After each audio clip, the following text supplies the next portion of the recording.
I'm Matt Bubbers, and this is the 2014 Mazda 6. With so many new models, the midsize sedan segment is totally up for grabs this year. Or at least it was, until this new Mazda 6 came along. The new Mazda handles brilliantly with light steering and direct feedback. The chassis holds the road well.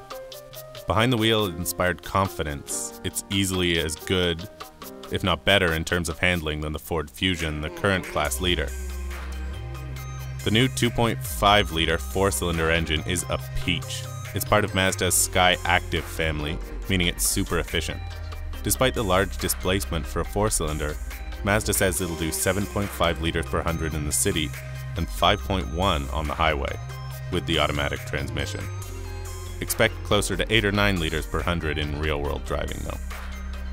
Enthusiastic drivers will be happy to know that there's an available 6-speed manual gearbox, besides the smooth 6-speed auto.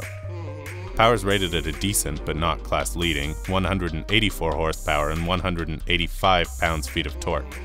In my opinion though, this is all the motor you'll need, thanks in large part to that good low-down torque.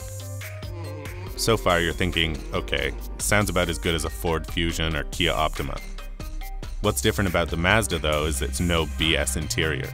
The Ford's touchscreen, buttonless interior must have sounded like a good idea in some focus group, but in reality it stinks.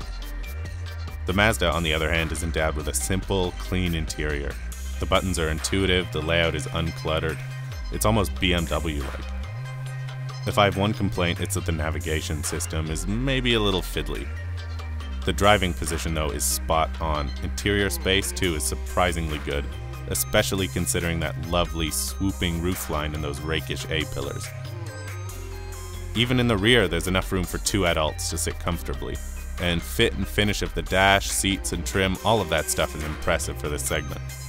60/40 split fold-down rear seats are standard too, making loading of bulky items possible. Dual-zone climate control, keyless entry, and blind spot monitoring are all standard on the top 2 GS and GT models, but not the base GX trim.